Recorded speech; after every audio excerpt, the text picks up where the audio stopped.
The river is not just flowing with water, it's flowing with blood. This chilling story explores the darkness that can lurk beneath the surface of a seemingly idyllic community. Get ready for a tale of betrayal, sacrifice, and the terrifying price of unchecked greed. Inuyako, the kind of village you'd only find on old maps or in fading pages of forgotten books. It was quiet, surrounded by endless green, guarded by trees that had watched generations rise and fall. But if the trees could speak, they might have warned us. They might have told us not to trust the river. Because that river, once the source of life, was hiding something hungry. Mama Effia, 74 and half blind, shuffled down to the river at dawn, like she did every morning, with her calabash tied to her hip, and her muttered prayers trailed behind her like incense smoke. But that morning, she never filled the pot. Her scream shattered the air. The river had turned red, thick, crimson, sticky like syrup, the color of fresh blood, and the smell, it made people gag. Animals ran from the banks. Fishermen dropped their nets and swore never to return. The news spread fast. Before midday, the entire village stood staring at the water, waiting for someone, anyone, to explain. But no one did. In Inuyako, nothing happened without a reason. So the elders gathered. The talking drum beat all day. People lined up in silence as the chief priestess, Ama Nkrumah, emerged from her compound. She hadn't been seen in weeks. Her eyes were white as milk. The spirits are angry, she said simply.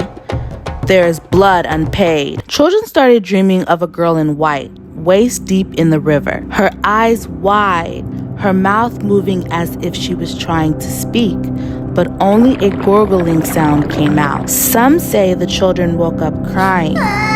Others say they never woke up the same. 5 years ago, something strange had happened. Ayeli, the chief's only daughter, had drowned during drought season. No one could explain why she was at the river at all. She hated water, couldn't swim, wasn't even supposed to leave the compound at night. Her body was never found. Only her bracelet dangled in a rock. The village had moved on too easily. But now people were remembering her again. Remembering how the river began to flow more richly after her accident. How the rains returned the following week. How the village flourished soon after. And how the chief had never shed a tear. Ama Nkrumah called for silence during the next gathering.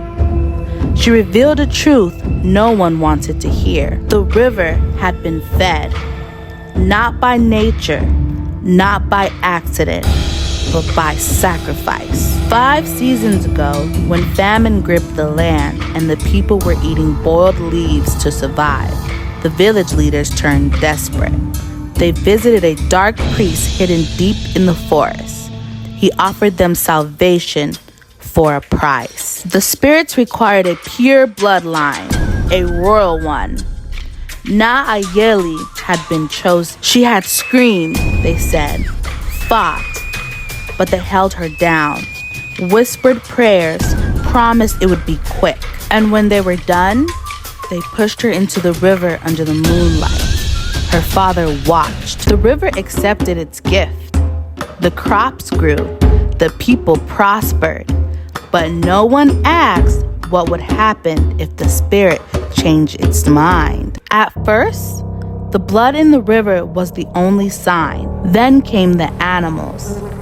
Goats and chickens found gutted along the riverbanks, eyes wide in terror. The fishermen who dared return swore they saw arms under the surface, reaching and clawing. People started vanishing. A child went missing on his way to fetch firewood. A woman was found floating near the old dock, her skin pale, her eyes open but unseeing. Even the chief felt ill.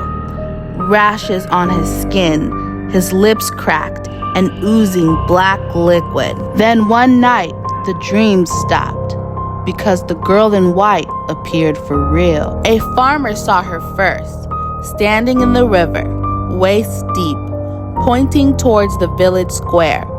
When he blinked, she was gone, but footsteps, wet and red, led up to his doorstep. He collapsed the next morning, heart burst in his chest. The village was in chaos. They begged Ama Nkrumah to fix it, but she said nothing could be done unless the truth was confessed. The surviving elders trembled, but the chief, now skeletal, his skin peeling like bark, finally stood. "I gave my daughter," he said, voice cracking, "and the river gave me power." His hands shook. "I was wrong." Then, in front of everyone, he walked to the river, fell to his knees, and disappeared into the water. No splash, no struggle, just gone. The river turned clear for a single moment, then rippled red again. No one talks about Nayeli anymore. The river's still red sometimes, not every day, just enough to keep people afraid. Children still dream of her, still see her standing in the water, still hear her gargling voice. They say a new elder has moved into the shrine, that Ama Nkrumah left without a word, that something else, something older, now watches the river. Visitors don't come to Iniyako, and the ones who do never stay past sunset, because the river remembers, and it's still hungry. And that's another tale from the heart of Africa.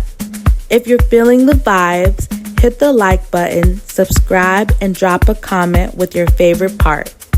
New stories drop every week.